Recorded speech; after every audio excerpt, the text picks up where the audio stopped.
კიდევ ერთხელ მოგესალმებით უყურებთ მთავარ საინფორმაციო გამოშვებას. აქტივისტ ონისე ოქრიაშვილზე თავდასხმის ბრალდებით დაკავებული ნიკო ხურცილავა თავისუფალია მოსამართლემის 5,000 ლარიანი გირაოს სანაცვლოდ სასამართლო დარბაზიდანვე გაათავისუფლა. გადაწყვეტილებას ოვაციებით შეხვდნენ ხურცილავას მხარდასაჭერად შეკრებილი ადამიანები, გადაწყვეტილებით კმაყოფილია ნოდარ დუმბაძის შვილიშვილიც, რომელმაც თქვა, რომ მომხდარი არა ძალადობა, არამედ ღირსების დაცვა, რადგან ოქრიაშვილი ქართველებისთვის ძალიან სენსიტიურ საკითხს შეეხო. გურან და ბილი ხოძე თემის დეტალებით. ონისე ოქრიაშვილზე თავდასხმის საქმეზე ბრალდებული ნიკო ხურცილავა სასამართლო დარბაზიდან 5,000 ლარიანი გირაოს სანაცვლოდ გათავისუფლდა. სასამართლომ სრულად გაიზიარა დაცვის მხარის შუამდგომლობა, ხოლო პროკურატურის მოთხოვნა მხოლოდ ნაწილობრივ დააკმაყოფილა. ორივე მხარე გირაოს გამოყენებას ითხოვდა, თუმცა პროკურატურა დამატებით მისი პატიმრობის უზრუნველყოფით შეფარდებასაც მოითხოვდა, რასაც სასამართლო არ დაეთანხმა. სასამართლომ სრულად გაიზიარა დაცვის მხარის შუამდგომლობა, ნაწილობრივ პროკურატურის შუამდგომლობა, ორივე მხარეს შუამდგომლობით გირაოს შესახებ, თუმცა პროკურატურას ჰქონდა დამატებით შუამდგომლობა საპატიმრო გირაოს სახით მისი უზრუნველყოფის გამოსაყენებლად. ხოლო ჩვენი შუამდგომლობა იყო მხოლოდ და მხოლოდ კლასიკური გირაო, რაც დაკმაყოფილდა და ნიკო ხურცილავა გათავისუფლდა სასამართლო დარბაზიდან 5,000 ლარის სანაცვლოდ. მოსამართლემ გადაწყვეტილების მიღებისას ყურადღება იმ გარემოებებზე გაამახვილა, რომ ხურცილავას ბრალდება ნაკლებად მძიმე დანაშაულს ეხება. მას წარსულში სასამართლეობა არ აქვს, მომხდარიდან მალევე თავად გამოცხადდა პოლიციაში, ითანამშრომლა გამოძიებასთან. სასამართლოს შეფასებით ამ პირობებში პატიმრობის გამოყენების აუცილებლობა არ არსებობდა. მოსამართლემ ეს ახსნა იმ განმარტებით, რომ ამ ეტაპზე ბრალდებული თავად გამოცხადდა მისინებით საპოლიციო დაწესებულებაში აღიარა ჩადენილი ქმედება და შემდგომ მიიღო მონაწილეობა საგამოძიებო მოქმედებებში.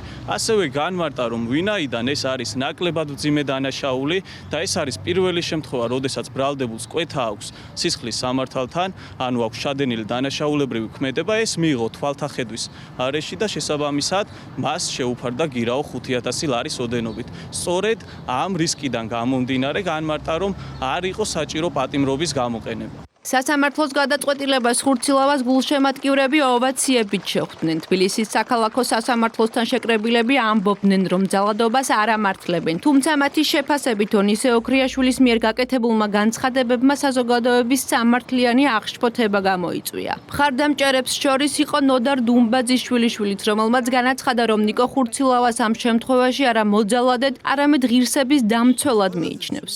დღევანდელ საქართველოში ყველა არის ბაბუაჩემის გაზრდილი, იმიტომ რომ არ არსებობს ოჯახი, რომ ბაბუაჩემის საბავშვო ლექსებზე და მებები ილიკო და ილარიონზე და კუკარაჩაზე არ გაზრდილიყო. ამიტომ ძალიან სენსიტიურ თემას შეეხო და მოხდა ეს ინციდენტი და მე ამას ძალადობას არ ვეძახი. ეს არის ღირსებისთვის ბრძოლა და მთელი ბაბუაჩემის ლიტერატურაც ეგ არის, ჰელადოსიც და თეთრი ბაირაღების და კუკარაჩაც. ამათ რაღაც კომიკოსი და იუმორისტი მწერალი რო გონიათ, რა ვიცი. ჩემი ოჯახი, რა თქმა უნდა, კმაყოფილია. ჩემი ოჯახი გვერდში ედგა ნიკა ხურცილავას. არა იყო ეს იუმორისტული ნომერი. ნოდარ დუმბაძის გულს შეაგინა. არ იყო ეს იუმორისტული ნომერი. შეიძლება აკრიტიკო, ყველანაირად ილაპარაკო, თუ კრიტიკა გინდა კონკრეტული ადამიანის, მაგრამ წმინდას, რაც შეეხება საქართველოს საუნჯეს, ვერავინ ვერ შეეხება.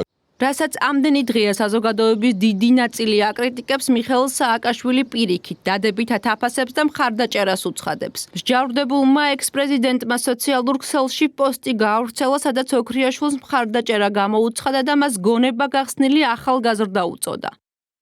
რა კარგი ბიჭია ონისე ოქრიაშვილი, ნათელი განათლებული, გონება გახსნილი, პოზიტიური. ონისე, ძვირფასო, ყველაფერს მაგრად აკეთებ და ნურაფრის ნუ შეგეშინდება. მომავალი შენი და შენისთანებისაა. სააკაშვილის განცხადებას მალევე მოჰყვა პოლიტიკური რეაქციები. მართლგუნდში აცხადებენ, რომ ექს-პრეზიდენტის მხარდაჭერა კიდევ ერთხელ აჩვენებს მის დამოკიდებულებას ეროვნული ღირებულებებისადმი. ქართული ოცნებისა და ხალხის ძალის წარმომადგენლები ამბობენ, რომ მსგავსი გზავნილები სიძულვილის ენის წახალისებასა და საზოგადოებაში დაპირისპირების გაღრმავებას ემსახურება. ეს არის მიზანმიმართული ანტიქართული კამპანია, რომლის მიზანი არის ავტორიტეტების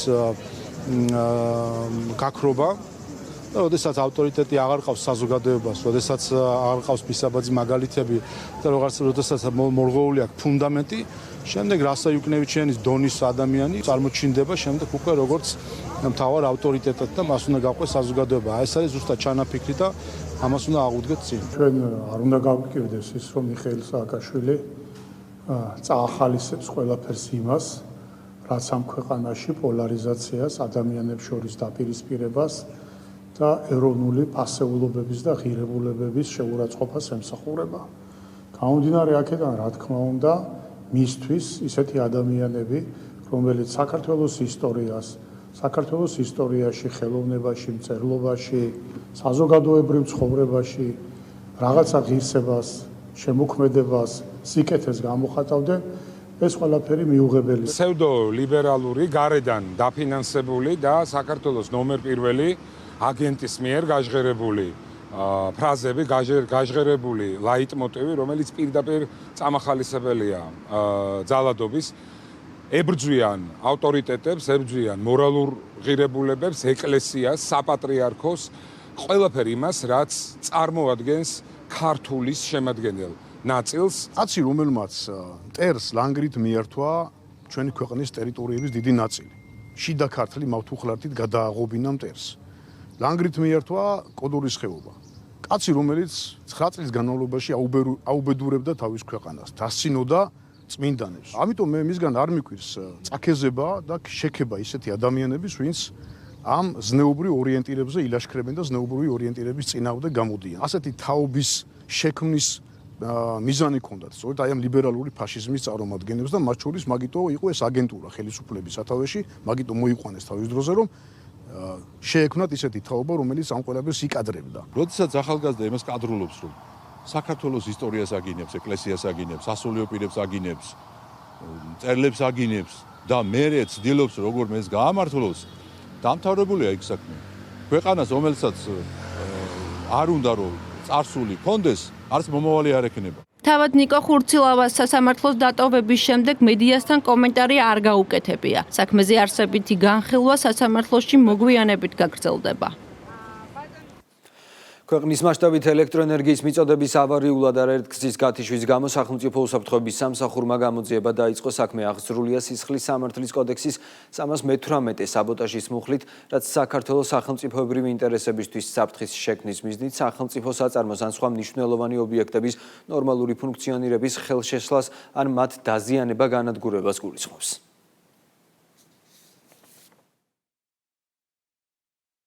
სახელმწიფო უსაფრთხოების სამსახურმა 24 და 25 ივლისს ქვეყნის მასშტაბით ელექტროენერგიის მიწოდების ავარიულად გათიშვის გამო გამოძიება საბოტაჟის მუხლით დაიწყო. საქართველოს სახელმწიფო უსაფრთხოების სამსახურმა მთელი ქვეყნის მასშტაბით ელექტროენერგიის მიწოდების ავარიულად არაერთ გზის გათიშვის გამო გამოძიება საქართველოს სისხლის სამართლის კოდექსის 318 მუხლით დაიწყო, რაც საქართველოს სახელმწიფოებრივი ინტერესებისთვის საფრთხის შექმნის მიზნით სახელმწიფო საწარმოს ან სხვა მნიშვნელოვანი ობიექტების ნორმალური ფუნქციონირების ხელშეშლას ან მათ დაზიანება განადგურებას გულისხმობს. სახელმწიფო უსაფრთხოების სამსახური გამოძიების მიმდინარეობის შესახებ საზოგადოების ინფორმირებას ეტაპობრივად განახორციელებს. პერაზე 17 წლის ბიჭის მკვლელობისა და სამი პირის დაჭრისთვის დაკავებულ 42 წლის ნიკა კაპანაძეს აღკვეთის ღონისძიების სახით პატიმრობა შეეფარდა. პროცესი ალადაშვილის კლინიკაში გაიმართა. სხდომის დასრულების შემდეგ ბრალდებული სასჯელ აღსრულების დაწესებულებაში გადაიყვანეს. პროკურორის განმარტებით არანაირი დოკუმენტით არ დასტურდება, რომ დაკავებულს რაიმე სახის ფსიქიკური დაავადება გააჩნდა. ცნობისთვის 22 ივლისს ფერაზე ნიკა კაპანაძემ ცეცხლსასროლი იარაღიდან გასროლის შედეგად 4 ადამიანი, მათ შორის 2 არასრულწლოვანი დაჭრა. ერთ-ერთი მათგანი 17 წლის მოზარდი კლინიკაში გარდაიცვალა. პროკურატურის პოზიცია ამ დანაშაულის ჩამდენი პირის მიმართ აუცილებლად ყველა ასპექტში იქნება უმკაცრესი. სასამართლომ გაიზიარა ბრალდების მხარის პოზიცია, რომ ბრალდებულის მხრიდან არსებობდა როგორც ახალი დანაშაულის ჩადენის, ასევე მტკიცებულებათა განადგურების და მიმალვის საფრთხე და მის მიმართ გამოიყენა ყველაზე მკაცრი აღკვეთის ღონისძიება პატიმრობა. სისხლის სამართლის საქმეში ბრალდებულის ფსიქიკურ ჯანმრთელობასთან დაკავშირებით ინფორმაცია იმყრდნობა მხოლოდ ბრალდებულის დედის ჩვენებას. სხვა რაიმე ოფიციალური დოკუმენტით, მათ შორის სამედიცინო ისტორიით, დოკუმენტაციით არ დადასტურებულა ოფიციალურად ის, რომ ბრალდებულს რაიმე სახის ფსიქიკური დაავადება გააჩნდა. შესაბამისად, შეკითხვა შემიძლია გითხრათ იმასთან დაკავშირებით, რაც გააქვთ იარაღების შენახვასთან მიმართებაში, თუ კი ეს ფაქტი დადასტურდება ამ მიმართულებითაც შევისწავლეთ, თუმცა კიდევ ერთხელ გიმეორებთ, რომ ასეთი ინფორმაცია და დოკუმენტი ოფიციალურად არ არსებობს, რაც დაადასტურებდა ბრალდებულის ფსიქიკური ჯანმრთელობის პრობლემას, შესაბამისად ჯერ ეს ეტაპი არ გაგვივლია. განათლება, მეცნიერება, ინოვაციები, ტექნოლოგიური მეწარმეობა და თანამედროვე კვლევითი ინფრასტრუქტურა ქუთაისში მრავალფუნქციური სივრცე პირველი ტექნოლოგიური ჰაბი გაიხსნა. ინოვაციებისა და ტექნოლოგიების სააგენტოს პროექტი ქვეყნის ტექნოლოგიური განვითარების მიმართულებით ერთ-ერთ უმნიშვნელოვანეს ინვესტიციად შეფასდა. მისი მიზანი საქართველოს როგორც რეგიონული ინოვაციური ცენტრის პოზიციების გაძლიერებაა. ჰაბი თანამედროვე ტექნოლოგიურ ლაბორატორიებს, ტექნოპარკს, სამეცნიერო ტექნოლოგიურ მუზეუმს, სტარტაპის განვითარების სივრცეებსა და ტუმოს კრეატიული ტექნოლოგიების ცენტრს აერთიანებს. კიდევ რას თავაზობს ტექნოლოგიური ჰაბი მოსახლეობას ბორენა ონიანი გიამბობთ. საქართველოში ინოვაციების განვითარების ახალი ეტაპი იწყება. ქუთაისში პირველი ტექნოლოგიური ჰაბი გაიხსნა, რომელიც თანამედროვე ტექნოლოგიურ ლაბორატორიებს, საგანმანათლებლო და სამეწარმეო სივრცეებს, სამეცნიერო და ტექნოლოგიურ მუზეუმს აერთიანებს. ინოვაციურ სივრცეში ყველაზე დიდი ტექნოპარკი ფუნქციონირებს და გაიმართება ასობით სხვადასხვა მიმართულების საკონკურსო ღონისძიებები. ინოვაციური სივრცე მთავრობის მეთაურმა გახსნა. ირაკლი კობახიძის განცხადებით, ქუთაისის ტექნოლოგიური ჰაბი ცოდნის, ინოვაციისა და ტექნოლოგიური განვითარების რეგიონული მნიშვნელობის ცენტრი გახდება. მოხარული ვარ, რომ შენობა, რომელიც იყო წინა ხელისუფლების კორუფციის სიმბოლო, ხიდან სრულიად ახალ ფუნქციას შეიცავს. გასული წლების განმავლობაში ჩვენ განვავითარეთ ინოვაციური სტარტაპების ხარდაჭერის სისტემა, შევქმნით ტექნოპარკების ეროვნული ქსელი, დავნერგეთ სპეციალური საგადასახადო პირობები ტექნოლოგიური და ინოვაციური ბიზნესისთვის, მოვიზიდეთ საერთაშორისო კომპანიები და ათასობით ახალგაზრდას მივეცით თანამედროვე ცოდნის მიღებისა და პროფესიული განვითარების შესაძლებლობა. ამ ყველაფერმა ქვეყანას უკვე მოუტანა მნიშვნელოვანი ეკონომიკური ეფექტი.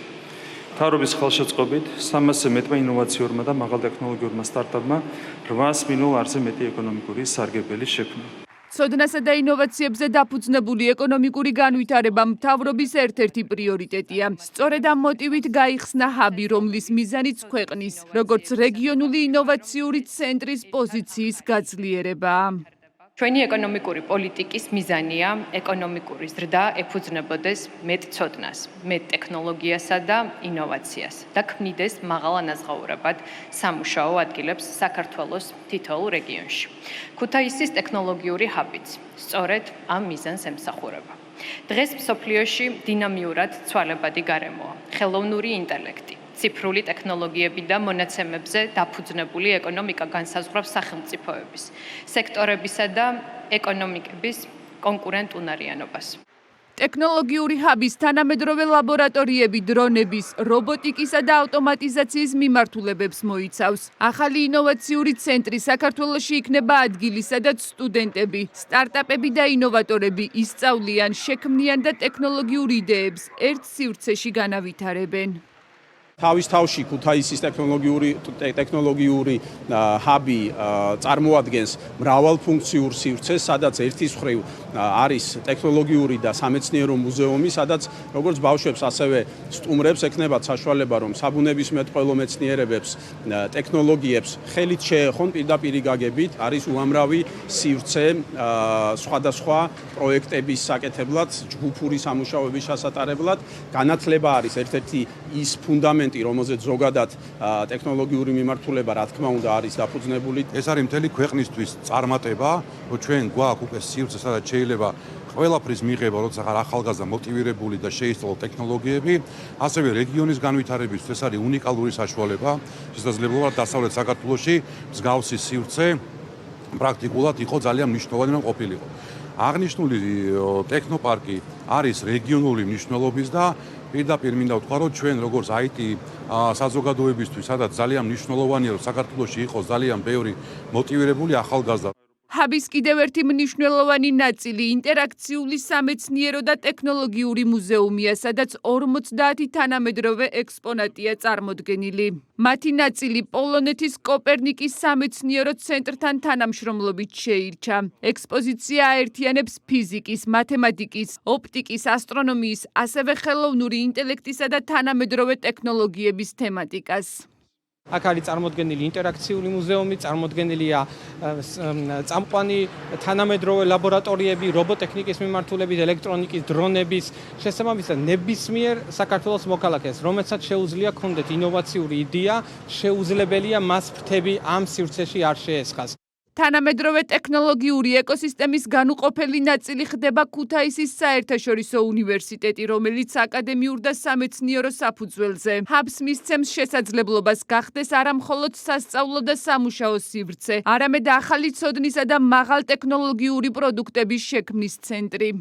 ქუთაისის საერთაშორისო უნივერსიტეტი ტანდემში საქართველოს ტექნოლოგიებისა და ინოვაციების აგენტოსთან ერთად გააგრძელებს იმ საქმიანობას, სადაც უკვე არაერთი წელია ერთად ვახორციელებთ, ეს არის ტალანტების ძიება, ეს არის ტექნოლოგიური ინოვაციური ლანდშაფტის მშენებლობა საქართველოში, რაც საბოლოო ჯამში, რა თქმა უნდა, მოხმარდება საქართველოში ცოდნაზე დამყარებული ეკონომიკის განვითარებას. უნიკალური პროექტი ეკონომიკის სამინისტროს ჩართულობით განხორციელდა. ტექნოლოგიური ჰაბის საზეიმო ვითარებაში ოფიციალურად გუშინ გაიხსნა. საქართველოს რკინიგზამ 45 ახალი მაგისტრალური სატვირთო ელმავლის შესაძენად საერთაშორისო ტენდერი გამოაცხადა. პროექტის ღირებულება დაახლოებით 1 მილიარდი ლარია. დამოუკიდებელი საქართველოს ისტორიაში ეს პირველი შემთხვევა, როდესაც კომპანია ახალ მაგისტრალურ სატვირთო ელმავლებს შეიძინს. შედეგად გაიზრდება სატვირთო გადაზიდვების შესაძლებლობა და ეფექტიანობა. პროექტის ფარგლებში ხაშურში თანამედროვე ტექნიკური მომსახურების ახალი დეპოც აშენდება. თემის შესახებ მეტ დეტალს დავით ქუთათელაძის სიუჟეტიდან შეიტყობთ.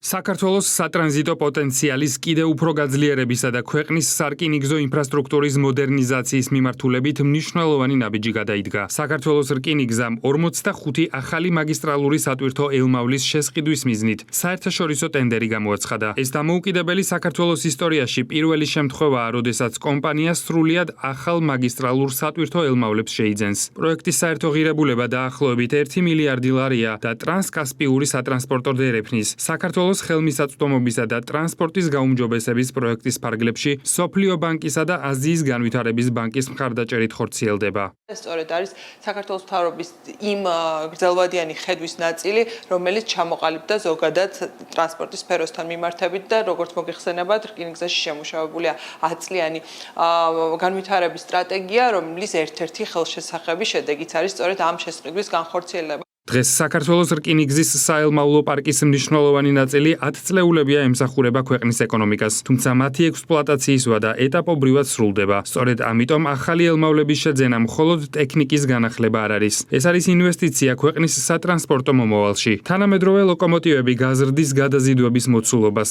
გაუმჯობესებს მოძრაობის საიმედოობას და მნიშვნელოვნად აამაღლებს საოპერაციო ეფექტიანობას. ეს არის რკინიგზისთვის და ზოგადად საქართველოსთვის ისტორიული ტენდერი, გამომდინარე იქით, რომ ამ ხელა შესყიდვა არასოდეს არ განხორციელებულა. ჩვენ სამწუხაროდ საკმაოდ მოძველებული ელმავლები გვყავს და ვახდენთ სრულად განახლებას ამ ელმავლების. ეს არის შეიძლება ითქვას, რომ ერთ-ერთი ყველაზე დიდი პროექტი, რაც რკინიგზისთვის შეიძლება განხორციელდეს. ყველაზე კრიტიკულია ამჯერად ჩვენთვის, რომ ელმავლების მდგომარეობა და ეს გვაძლევს საშუალებას, რომ სრულად ახალი და თანამედროვე ელმავლები ეყოლება საქართველოს რკინიგზას, რომელიც საშუალებას მოგცემს, რომ გაცილებით უკეთესად მოვახდინოთ ტვირთების გადაზიდვა, უფრო მეტი შემოსავალი მოუტანოთ კომპანიას და უფრო ეფექტიანი მონაწილე ქვეყანა გავხდეთ შუა დერეფნის როგორც ერთ-ერთი აქტორი ქვეყანა. ესეთი პროექტი დამოუკიდებელი საქართველოს პირობებში არ განხორციელებულა, არ ყოფილა შეძენილი არც ერთი მოძრავი შემადგენლობა.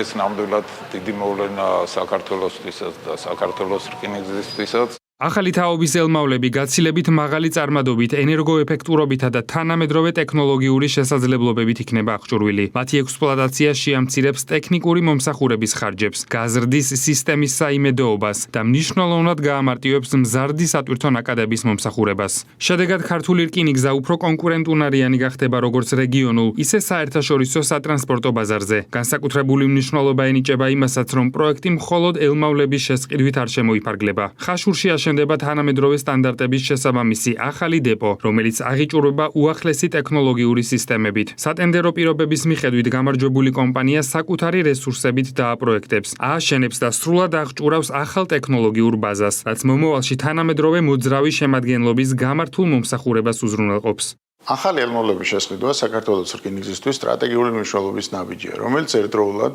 გააუმჯობესებს კომპანიის როგორც საოპერაციო, ასევე ეკონომიკურ მაჩვენებლებს. ძირითადი შედეგები: უსაფრთხოება, საიმედოობა, გამტარუნარიანობა, რაც პირდაპირ აისახება ტრანზიტი დროის შემცირებასა და რკინიგზის საერთო ტვირთბრუნვის ზრდას. ახალი პროექტი პირდაპირ უკავშირდება შუა დერეფნის განვითარების სტრატეგიას. ბოლო წლებში საქართველოს გავლით სატვირთო გადაზიდვების მოცულობა იზრდება და ქვეყნის როგორც ევროპასა და აზიის შორის დამაკავშირებელი მნიშვნელოვანი ლოგისტიკური ჰაბის როლიც კიდევ უფრო ძლიერდება. სწორედ ამიტომ თანამედროვე მოძრავი შემადგენლობა ერთ-ერთი მთავარი წინაპირობაა, რომ საქართველოს გაზრდილ მოთხოვნას ეფექტიანად უპასუხოს და საერთაშორისო პარტნიორებისთვის კიდევ უფრო საიმედო სატრანზიტო მარშრუტი გახდეს. დედოფლის წყაროში ალოობა გრძელდება ხორბლის აღების სეზონს, ოქროსფრად შეფერილი შირაქის ველი წელს უხვი და ხარისხიანი მოსავლით ხდება. მოსავლის აღებას წელს ფესტივალი ალოობა 2026-იც ახლავს, რომელიც ქართული ხორბლის მრავალსაუკუნოვანი ისტორიასა და მიწათმოქმედების ტრადიციებს ეძღვნება. ღონისძიებაში ადგილობრივებთან ერთად სახელმწიფო, სამეცნიერო და საგანმანათლებლო სფეროს კულტურისა და ფერმერული მეურნეობების წარმომადგენლებიც ესწრებიან. ფესტივალის შესახებ მეტ დეტალს გიორგი ბაღანაშვილისა და შორენა არუშიძის სიუჟეტიდან შეიტყობთ. ალოობა 2026 პურის ბეღელად ცნობილ მუნიციპალიტეტებში აქტიურ ფაზაშია. სახელმწიფოს მხარდაჭერისა და ხელსაყრელი კლიმატური პირობების შედეგად წელს ხორბლისა და ქერის ხარისხი მნიშვნელოვნად გაუმჯობესდა, ხოლო მოსავლის აღება და დაბინავება შეუფერხებლად მიმდინარეობს. ტექნიკა წელს საკმარისი არის, ამღები კომბაინები არის საკმარისი. აქ როგორ არის იცი, აქ არის ალაზნის ველი, საიდანაც იწყება პირველად და დაახლოებით 2 კვირის მერე შემოდის შირაქში. და ის კომბაინები მერე მთელი საქართველოდან აქ არიან.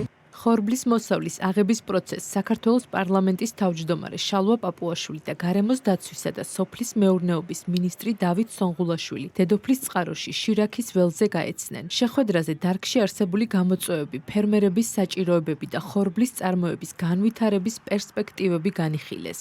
სულ ახლახან გამოქვეყნდა ბოლო კვლევები ამერიკის შეერთებული შტატების მეცნიერებათა აკადემიის ჟურნალში, რომელთაც საბოლოოდ დადასტურდა, რომ საქართველოს 8000-ლოვანი ღვინის კულტურის და ყურძნის მოყვანის კულტურასთან ერთად არის ხორბლის კულტივაციის კერა, სადაც გვაქვს უნიკალური ჯიშები, 5 ენდემური ჯიში და 24 კულტურული ჯიშიდან 17 კულტურული ჯიში არის საქართველოში. სახელმწიფო სხვადასხვა კუთხით ეხმარება ფერმერებს და ამ ხრივ სწორედ ეს დახმარება ჩანს კიდევაც ის, რომ პროდუქტიულობა იზრდება, მოსავლის და აქედან გამომდინარე იზრდება საბოლოო ჯამში შედეგიანობა. გვაქვს ძალიან მნიშვნელოვანი პროგრამები, რითიც შესაძლებლობას ვაძლევთ ადგილობრივ ფერმერებს, რომ მივეხმაროთ როგორც თვითონ მოყვანის პროცესში, ასევე მოსავლის აღების დაფინავების პროცესში. მნიშვნელოვანი არის და პრიორიტეტული მიმართულება არის სასურსათო უსაფრთხოებისთვის. ერთ-ერთი მნიშვნელოვანი მიმართულება არის ხორბალი, შესაბამისად, რა თქმა უნდა, არის პრიორიტეტული ჩვენი სოფლის გარემოს დაცვის და სოფლის მეურნეობის სამინისტროში და კიდევ გეგმავთ დამატებით ახალი პროგრამების ჩაშვებას მომავალი წლისთვის. მოსავალი არის დიდი, ყოველწლიურად მზარდია, რაც საბოლოო ჯამში ხელს უწყობს ჩვენი მოსახლეობის კეთილდღეობას, მატერიალურ დოვლას და შესაბამისად მე დარწმუნებული ვარ ტექნოლოგიებით და იმ განათლებით, რომელსაც ვაძლევთ ჩვენ ყოველწლიურად ჩვენს ფერმერებს, უფრო და უფრო მზარდი იქნება კახეთში მარცვლეულის მოსავალი.